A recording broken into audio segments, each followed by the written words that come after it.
부활 신앙을 갖고 삽시다. 그런 주제로 말씀을 전하겠습니다. 옆사람 인사하겠습니다. 부활 신앙 갖고 삽시다. 인사하겠습니다. 네. 아마 우리 기독교 교리 중에서 제일 많이 공격을 당하고 있는 교리 중에 하나가 이 부활 교리. 여러분 부활 믿습니까? 기독교라고 하는 종교는 이 부활 십자가와 부활 위에 세워진 종교입니다. 그러니까 부활이 없으면 기독교는 없는 거예요. 무너진 거예요. 예수님이 하나님의 아들도 아니고, 그렇죠? 부활하지 않으셨는데 무슨 하나님의 아들이에요? 그냥 인간이죠. 구원도 없습니다. 그의 죽음이 우리의 죄사함을 위한 죽음일 수도 없고 그냥 한 사람의 죽음일 뿐이에요. 아무것도 아니에요. 그러니까 이 기독교는 철저하게 부활 신앙 위에 세워진 종교입니다. 우리 기독교 요새 많이 변질이 돼가지고 이 부활 신앙 위에 이 교회가 세워지지 않고 이 땅에서 복받는 것, 그 토대 위에 이 교회가 세워져서 이상한 복음이 돼버렸어요. 십자가와 부활이라고 하는 그 든든한 토대 위에 우리 교회가 서 있습니다. 지난 한 주간 동안 제일 많이 생각한 게 부활이었던 것 같아요. 부활에 대해서 제가 많은 생각을 했는데 저희 아버님 많이 연로하시고 그래가지고 또 갑자기 이제 식사도 못 하시고 오랫동안 며칠 그래서 입원을 하시게 됐는데 병원에서 이제 이렇게 자다가 보니까요, 그 노인 연세 드신 분들이 많이 한 80은 다 넘으신 것 같아요. 훨씬 넘으신 것 같아요. 분들이 여러 명 많이 이제 입원해 계신데 밤에 이렇게 제가 휴게실에 나와 있다 보니까 이분들이 나오시더라고요. 거기 계속 있다 보니 답답하니까 나오셔가지고 이제 그분들끼리 막 얘기하신 걸 제가 옆에서 이렇게 듣고 있다 보니까 야, 갑갑해 죽겠어요. 찾아오는 사람도 없고 갑갑해 죽겠어요. 그랬더니 그래서 나와서 텔레비 그거 보려고 앉아가지고 이렇게 했는데 좀 있다 보니까 그 배터리 이제 막 뭐 이렇게 점검을 하고 있는 기계가 있잖아요. 뭐 심장박동이니 뭐 이런 거. 그게 이제 꽂아 있어야 되는데 배터리가 삑삑삑삑 다 되니까. 그런 간호사가 깜짝 놀라와가지고 빨리 들어가시라고. 그러니까 이분이 나중에 그걸 가져와가지고 휴게실 전기에다 꽂고 거기 앉아 있으라는 거예요. 얼마나 답답하고 그걸 들고 나와가지고. 그게 안다니까 못 끼고 이랬길래 제가 끼워드렸어요. 제가 끼워드리겠습니다. 저기다 끼워드렸더니 그걸 끼고 앉아서 그래도 텔레비라도 보고 답답해가지고. 제가 이렇게 보면서 저희 아버님도 뭐 그렇고 식사도 잘 못 하시고 누워있고 이런 걸 이렇게 보면서 야, 그 인간에 대해서 한번 생각해 봤어요. 많이. 인간에 대해서. 저희 아버님에 대한 그런 안타까운 마음도 있지만은 한 인간에 대한 연민의 정이 계속 생기더라고요. 제가. 저 좀 있으면 나도 이제 딱 저렇게 될 텐데 안 될 사람이 있으니까 한 사람도 없잖아요. 잠시 후면 다 저렇게 됩니다. 저보다 연세 많으신 분은 더 빨리 그렇게 될 거예요. 그렇게 돼가지고 결국은 자기 혼자 살 수가 없어요. 누군가 마지막에 그게 어느 기간이 길 수도 있고 짧을 수도 있지만 어느 만큼은 누구에게 의존하지 않고는 살 수 없는 시기가 반드시 옵니다. 누구에게. 그런 가운데 고독하고 외롭고 그렇게 살다가 하는 게 인간이에요. 그 인간에 대해서 많은 생각을 했어요. 야, 인간이 하나님 떠나서 죄 지은 다음에 인간에게 죽음이 찾아와가지고 인간이 늙고 병들고 죽게 생겼어요. 그래 죽게 됐지 않습니까? 그렇게 살다 죽는 거예요. 누구나가 다. 거기는 그냥 대학병원이니까 그냥 그렇게 또 치료받지만은 거기서 이제 좀 더 있다 더 안 되면 어디로 갑니까? 나중에 결국 이제 요양병원이 요양원으로 가면은 여기는 더한 것이죠. 마지막 인생의 마지막. 야, 인간이 이렇게 죽는데 누구나 죽는데 이렇게 죽어야 되나? 이런 생각을 계속 하게 됐어요. 그리고 저는 무슨 소망이 있을까 지금 저기서 마지막 특별 요양원에 가면 뭐 더 그렇죠. 일어나지도 못하고 대수는 받아내고 눈만 뜨고 있는데 누워 있는데 그렇게 있다가 다 가야 되는데 그런 요양병원 지금 우리나라에 수천 개예요. 거기에 지금 어마어마한 사람들이 다 있는데 연세 드신 분들이 거기도 지금 들어가려면 기다려야 돼요. 꽉 찼어요. 들어갈 데가 없어요. 그런 거 누구나는 가야 돼. 누구나. 장로님 그 길을 얼마 남지 않았습니다. 그 길이 그대로 살다 죽는다면은 그 인간이 얼마나 불쌍한가. 그냥 그게 죽고 끝이라면은 인간은 소망이 없는 존재예요. 제가 볼 때는. 뭐 젊었을 때 돈 좀 벌고 뭐 집이 있고 그러면 뭐합니까. 그분들도 보니까 다 얼굴 돈도 많이 벌고 이러시니까 다 병원에 와서 그러고 있을 거 아니에요. 예? 그 뭐야 아무 소용없어요. 아무 소용없어요. 그 병원에 누워가지고 밤에 마지막 세상 떠나기 전에 그 답답해서 나와가지고 그거 다 끌고 나와가지고 거기다 끼고 그 적적함을 달래고 외로움을 달래려고 외로워 죽겠어요. 그걸 끼고 이렇게 사시는 걸 보는데 야 저렇게 인간이 죽으면은 그걸 끄시면은 무슨 소망이 있겠어요? 돈 뭐 아무리 많으면 무슨 소망이 있겠어요? 그러나 이제 저희 아버님은 예수님 믿으시니까 저렇게 다 야위시고 뭐 옛날에 축구 선수셔가지고 제가 어렸을 때 봐도 막 다리통 근육이 막 이만하시던 분인데 예? 주력이 얼마나 빠른지 따라갈 수 없는 이 스피드를 가지고 계셨는데 다 쓰면 말라가지고 막 예? 다리가 막 이렇게 저희 아버님 제 나이 때 뭐 생각해 보니까 제가 군대 있을 때더라고요. 그때가 제 나이 때 23살 때 저는 32살인가 차이 나니까 저희 아버님이 그러시는 분들이 뭐 이제는 완전히 다 그냥 하루하루가 달라지게 이제 이렇게 떠나겠죠, 세상을 다. 부활에 대해서 많이 생각해 봤어요. 다 늙고 병들고 마르고 못 잡수고 결국은 움직이지 못하고 그렇게 누워 계시다 돌아가 이게 인간이고 그런데 저걸로 끝난다면 너무나 불쌍한데 인간이 모든 인간은 너무나 불쌍해요. 예수 안 믿는 사람은 정말 소망이 없는 사람이에요. 그런데 예수 믿는 사람은 어떻게 오늘 예수님께서 부활하셨어요. 사도 바울이 뭐라 그랬어요? 예수님이 부활하신 것은 모든 부활의 첫 열매라 그랬잖아요. 첫 열매. 이게 무슨 말입니까? 예수님께서 죽으셨다가 살아나신 것을 하나님 살리심으로 앞으로 이 땅에 태어났다가 죽은 모든 사람을 마지막 때 우리 하나님께서 살리실 줄로 믿습니다. 다 늙고 병들고 지금 저런 몸이지만은 우리 하나님께서 영광스러운 새 몸을 주시. 썩지 않고 병들지 않고 죽지 않는 영광스러운 몸인데 그 몸이 신적인 몸이고 하나님과 같은 그런 영광의 몸을 주신다 그랬죠. 신약 성경에서 영광이라고 하는 말이 나올 때는 다 그 영광, 무슨 영광이 아니에요. 마지막에 누리게 될 그 영광의 몸, 부활의 영광스러운 몸에 그 몸을 주셔서 하나님 나라에서 영원히 살게 하시고 천국에서 오늘 이 아침에 나오신 여러분들은 이 복을 이미 받은 줄로 믿습니다. 그래서 사도 바울이 자신도 늙어가면서 이렇게 말했죠. 우리의 겉사람은 후패하나. 어쩔 수 없잖아요. 우리의 겉사람은 후패해요. 하루가 다르게 달라집니다. 금방 그렇게 돼요. 요새는 조금 생명이 길어서 80대로 갔지만은 옛날엔 60대 후반부터 그렇게 됐어요. 옛날도 아니에요. 제가 전도사하고 부교육지 할 때만 해도 상나사 가면 보통 60대 후반에서 70대 초반이었어요.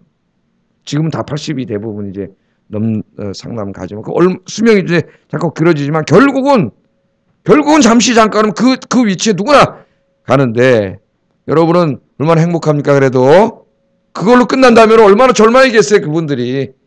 예.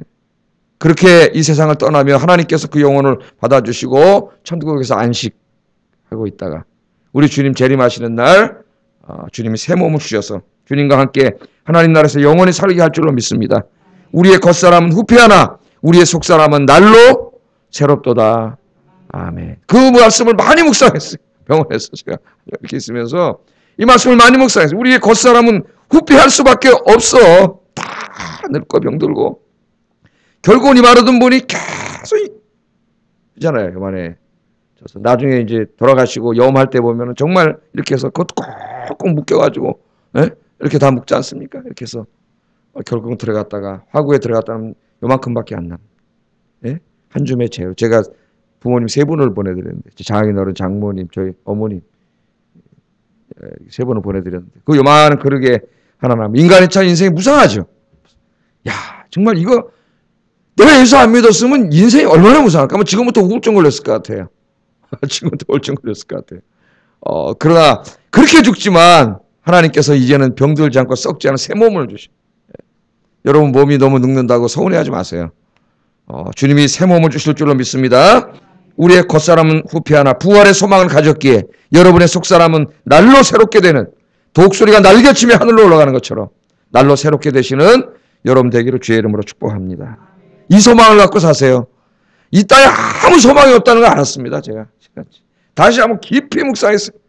조금 젊었을 때 그거 뭐 좀 더 갖겠다고 욕심을 부리고 이름을 좀 내겠다고 명예 목사들도 지 명예를 내고 이름을 내고 한심한 짓거리다. 한심한 짓거리. 그게 무슨 의미가 있겠어요? 정말 하나님 잘 믿다가 마지막까지 기도 열심히 하시고 주님 잘 열심히 예배 드리시고 하나님 하라 그런 거 맡기신 사명 그게 무슨 일이든 뭐 조그만 일이든 큰 일이든 잘 감당하시는 여러분 되기를 주의 이름으로 축복합니다. 오늘 여기 이제 이 부활 이야기가 나오면서 요한복음에 보면은 이 부활 이야기를 사도 요한은 어떻게 쓰고 있느냐? 뭐 이 요한복음만이 아니에요. 공간복음서가 다 그런데 부활 이야기를 전할 때 여인들이, 오늘 이제 여기 요한복음에는 막달라 마리아라고 하는 여인 한 사람 이름만 나와요. 공간복음서를 보면은 3명의 여인이 찾아간 걸로 되어 있는데, 여인들이 새벽에 예수님의 무덤을 찾은 이야기로 다 시작이 됩니다. 오늘도 1절 한번 읽어볼까요? 1절 읽어보겠습니다. 시작.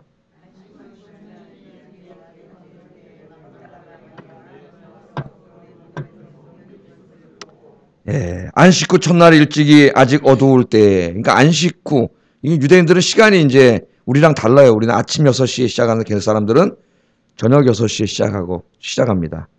그러니까 안식 후 첫날은 벌써 저녁 6시 지나면 안식 후 첫날이에요. 그러니까 우리 말하면은 안식일 날이 12시까지가 아니고 오후 6시까지. 그러니까 오후 6시 1분 딱 되면 안식일이 아니에요. 안식 후 첫날이에요. 안식 후 첫날이니까는 우리 요일로 하면 언제인지 모르지만 정확하게는 안식 후 첫날 일찍이 아직 어두울 때에서 보통 새벽 정도가 되지 않았을까 생각이 들어요. 이 막달라 마리아가 예수님 무덤을 찾아왔다 그러는데, 요한복음에는 그 왜 찾아왔는지 또 함께 온 여인들이 누군지 이런 얘기는 전혀 하지 않습니다. 이제 복음서랑 같이 한번 읽을 때, 부활의 기사를 읽을 때 한번 마태복음, 마가복음, 누가복음, 요한복음 한번 같이 이렇게 쭉 이렇게 한번 읽어보세요. 그럼 좀 달라요. 조금씩 차이가 있고 좀 다릅니다. 자, 무덤에 찾아온 얘기가 돼 있는데, 공간복음서를 다 읽으면 3여인이 찾아왔는데, 왜 찾아왔냐면은 향품을 가지고 예수님 그 장례 마지막 덜 치러드린 안식일이라서 바빠가지고 잘 이렇게 완전하게 장례를 잘 못 치러드린 그 안타까운 마음이 있었던 것 같아요. 3분이 그 새벽에 무덤에 가는 게 얼마나 무섭겠습니까, 여성들. 근데 그 향품을 가지고 3여인이 이제 예수님을 찾아가서 그 예수님 장례를 치르려다가 이제 무덤이 빈 무덤을 발견하게 되고, 복음서들이 이렇게 기록을 하고 있죠. 그래서 여기 특별히 3여인을 우리가 먼저 보면은 이 여인들의 믿음이 참 대단하다. 예수님에 대한 사랑이. 예수님이 십자가에서 죽으니까 제자들도 다 도망가 버리고, 엠마오로 가는 2 제자도 어떻게 했어요? 자기 고향 땅으로 가버리고, 예수님 추종자들은 잡아서 다 죽이기 때문에 다 숨어 있고, 이런데 이 3여인이 새벽에 일찍 같이, 그러니까 여러분 이 믿음의 동기들이 있어야 돼요.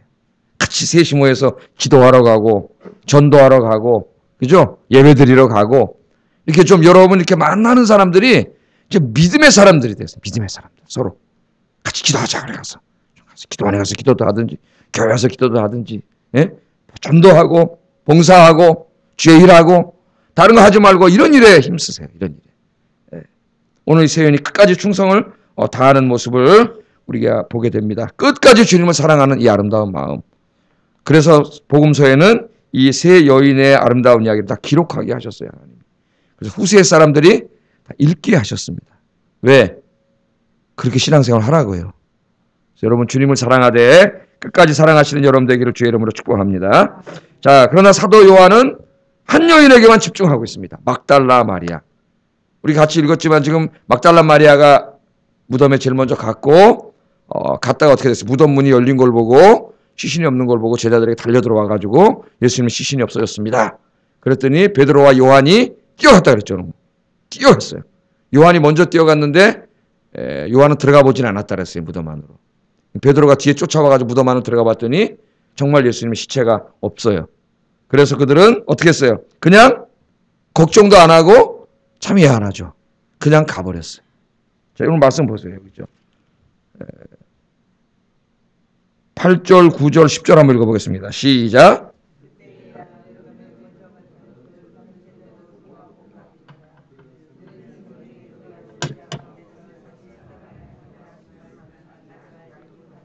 이에 2 제자가 자기들의 집으로 돌아가니라. 아멘. 이게 한글로 읽으면 이상합니다. 그때야 무덤에 먼저 갔던 그 다른 제자도 들어가 보고 믿더라. 부활을 믿었다는 게 아니라 예수님 시체가 없네. 그걸 믿었다는 얘기예요. 이렇게 놓으니까 꼭 부활을 믿었다는 얘기 같아요. 여기에. 그 다음에 보잖아요. 아직 알지 못하더라. 부활을 믿었다는 말이 안 되잖아요. 8절 9절이. 그러니까 진짜 시체 없구나. 그걸 믿었다는 얘기인데 번역을 이상하게 해놔가지고 한글만 읽으면 부활을 믿었다는 얘기 같이 이렇게 들려요. 그래서 집으로 가버렸어요. 아니 자기들 그렇게 쫓아다니던 3년 동안 예수님의 시신이 없으면 어디 갔지? 하고 막 찾고 막 이렇게 해야 되는데 그냥 가버렸어요. 왜 가버렸는지, 무서워서 가버렸는지 가버렸어요. 그런데 오늘 이 11절에 보면 막달라 마리아는 가지 않습니다. 부정과에 새벽에 무서울 텐데 혼자 남았어요. 혼자 남아서 어떻게 하고 있어요? 울고 있어요. 울고 있어요. 왜? 예수님 시신 찾아갖고 장례라도 치러드리려고 제대로 치러드리려고 왔는데 시신이 없는데 제자들은 그냥 가버리는 거예요. 무관심하게.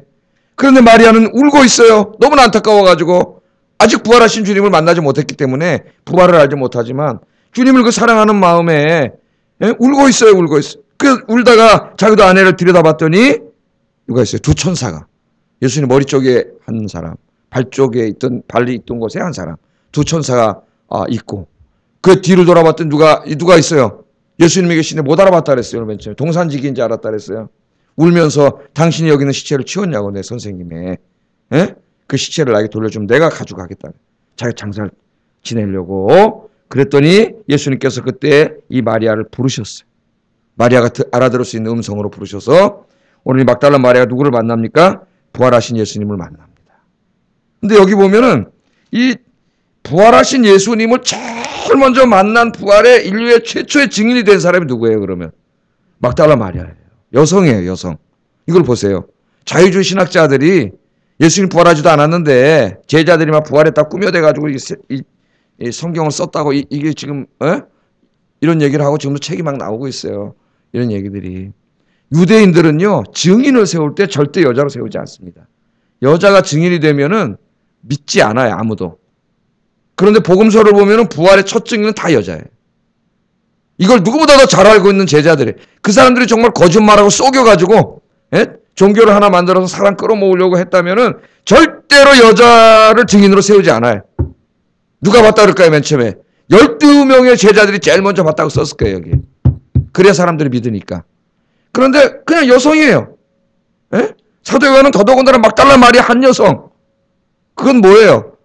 그게 거꾸로 생각하면은 바로 이게 역사적인 사실이라는 걸 보여주는 거예요. 꾸며낸 얘기가. 의도적으로 꾸밀라 그랬다면 절대로 여성을 여기다 부활의 증인으로 세우지 않는다니까. 아무도 안 믿는데 인정을 안 해주는데 증인으로. 남성 2명이 봐야 이 증인이 되는데요. 이 사건에. 그런데 모든 복음서가 다 여성이 제일 먼저 증인이에요. 그건 뭐냐면 그게 바로 사실이기 때문에. 그렇게 기록한 거예요. 거짓말할 수가 없어요. 이게 사실이기 때문에. 이 부활이 역사적 사실임을 우리에게 보여줘요. 오늘 카톨릭 안에 지금 신부들 중에 부활을 믿지 않는 사람이 굉장히 많습니다, 여러분. 나와서 공공연하게 강연하고 다녀요. 우리 어머니는 우리가 죽은 다음에 부활한다는 걸 믿지만 나는 믿지 않습니다. 이렇게 강연을 해요, 유명한 신부인데. 큰일이에요. 큰일이에요. 바울이 뭐라 그랬습니까? 만일 부활이 없다면 우리는 이 세상에서 제일 불쌍한 사람. 부활도 없는데 죽음으로 끝나는데 이 새벽에 잠도 안 주무시고 여기 나와가지고 예배하는 여러분은 제일 불쌍한 사람이에요. 주일마다 와서 예배드리는 사람 제일 불쌍한. 수요일도 와, 금요일도 와. 또 이번에 성경학교 금토일 더운데 땀 뻘뻘 흘리면서 밥해주고 교사하고 제일 불쌍한 사람이지. 부활이 없으면 어디 가야 돼요? 별이 쏟아지는 어디로 가야 돼요? 해변으로 가야지, 해변으로. 해변으로 가야지. 바울이 그랬잖아요. 고린도서 15장에 만일 부활이 없다면 내일 죽을 터이니 나도 먹고 마시고 실컷 인생 즐기다 가리라. 바울이 그랬죠. 그러나 부활이 있기 때문에 언젠가는 내가 다시 부활해서 하나님 앞에 서서 내 인생을 다 결산해야 될 날이 있기 때문에 내가 이렇게 산다 그러잖아요. 바울이 주의 사명을 감당하면서. 여러분 부활을 믿습니까? 부활을 믿는 사람은 나 이제 이 다음에 죽어서 이제 나 부활해야지. 그걸로 끝나는 게 아니에요. 그 부활의 소망을 가진 사람은 내가 부활해서 하나님 앞에 서서 내 인생을 결산할 날이 있다는 걸 알기 때문에 오늘을 지금 현재를 엉망으로 살지 않습니다. 주님 앞에 설 날이 있다는 걸 분명히 알기 때문에 현재 굉장히 책임 있는 삶을 사는 거예요. 부활에 대한 소망은 우리를 현재로 이끌어와요. 그래서 더 주님을 잘 예배하게 하고 섬기게 하고 오늘 막달라 마리아가 부활의 증인이 되지 않습니까? 예수님이 17절 18절에 가서 내가 부활해서 아버지께로 간다는 걸 전하라 그러잖아요. 부활의 증인으로서 그렇게 열심히 살아가요. 부활의 소망을 가진 사람은 이 땅에다 머리 박고 이 땅에 거 더 가지려고 욕심 부리고 살지 않아요. 우리의 모든 보물은 하늘에 있다는 걸 알기 때문에 하나님의 영광을 위해서 다 쓰고 헌신하고 봉사하고 그렇게 살아가요. 그러니까 부활신앙은 우리를 저기다만 갖다 놓는 게 아니에요. 물론 부활의 신앙을 갖죠. 우리가 부활한다는 걸. 그걸 알기에 더욱더 오늘 하루를 하나님 앞에 열심히 사는 거예요. 시간을 낭비하지 않고 충성하고 봉사하고 하나님 기뻐하는 삶을 사는 거예요. 오늘 하루도 그런 삶이 되기를 주의 이름으로 축복합니다. 예수님이 부활한 다음에 제일 먼저 누구에게 찾아오셨어요? 그렇게 살았던 막달라 마리아에게 찾아왔잖아요. 막달라 마리아는 7 귀신 들린 여자였습니다. 정상적인 삶을 살 수 없는 사람이었어요. 인생에 가장 사람들이 손가락질하고 찜뱉고 그러던 여자였어요. 그런데 우리 예수님 불쌍히 여기시고 7 귀신을 쫓아주셨어요. 새 삶을 찾았어요. 그래서 누가복음 8장에 보면은 평생 동안 자기 재산이 좀 있었던 것 같아요. 이 사람이. 자기 돈으로 다른 여인들과 힘을 합쳐가지고 예수님과 12 제자의 사역을 다 어떻게 했어요? 다 재정을 후원했어요. 누가복음 8장 1절, 2절, 3절 읽어보세요. 다 후원하고 오늘 마지막까지 죽으신 다음에도 향유를 사서 새벽에 찾아와. 시체가 없으니까 제자들도 돌아가고 다른 사람 다 돌아갔지만은 마리아는 끝까지 거기서 울면서 예수님을 걱정하는 이 아름다운 모습이죠. 아름다운 모습. 그 예수님이 부활하셔가지고 어머니를 찾아가지 않았습니다. 육신의 어머니를 제일 먼저 찾아가지 않았어요. 12 제자 제일 먼저 찾아가지 않았어요. 누구 제일 먼저 찾아오셨어요? 막달라 마리아를 제일 먼저 만나주셨어요. 막달라 마리아. 그러니까 그건 뭘 보여줍니까? 우리 예수님이 하나님이 제일 사랑하는 사람이 누구냐를 보여주잖아요. 그게. 예? 요한복음에 보면은 요한복음 4장에 보면 사마리아 여인 5번 결혼했다 6번째 남편하고 사는 이 여인. 누가복음 9장에 요한복음 9장에 보면은 가늠하다 붙잡힌 여인. 그죠? 오늘 여기 또 나오는 이 막달라 마리아. 다 인생의 밑바닥. 사람들이 조롱받고 그런 사람이에요. 근데 하나님은 그런 데 관심 없어요. 이 세 사람이 다 어떡합니까? 우리 주님 열심히 믿는 사람이 됐고 특별히 막달라 마리아는 끝까지 주님 앞에 헌신하는 사람이 됐을 때 이 땅에서는 그가 천박한 인생이었는지 모르지만 하나님이 보실 때는 제일 가치 있는 인생이고 제일 소중한 인생이고 하나님이 제일 사랑하는 인생이라는 걸 보여주는 거예요. 육신의 어머니 마리아를 찾아가기 전에 제일 먼저 막달라 마리아를 찾아서 위로하시는 우리 주님. 여러분 이런 인생이 되어서 여러분 매일 주님 앞에 무릎 꿇을 때마다 부활하신 주님이 찾아오셔서 여러분 위로해 주시는 축복의 인생이 되기를 주의 이름으로 축복합니다. 기도하겠습니다. 부활의 소망, 우리 기독교는 부활의 종교입니다. 흔들리지 않게 하시고 부활을 소망하고 천국 소망하면서 살게 하여 주시옵소서. 부활을 소망하기에 이 세 여인들처럼 특별히 막달라 마리아처럼 이 땅에 사는 동안 인생을 허비하지 않고 하나님 기뻐하시는 삶을 살고 하나님 맡겨준 사명을 잘 감당하게 하소서. 이 부활의 기쁜 소식을 전하게 하소서. 막달라 마리아처럼 내가 정말 주님 기쁘게 하는 삶을 살아서 하나님의 사랑받는 인생이 되게 해주세요. 같이 기도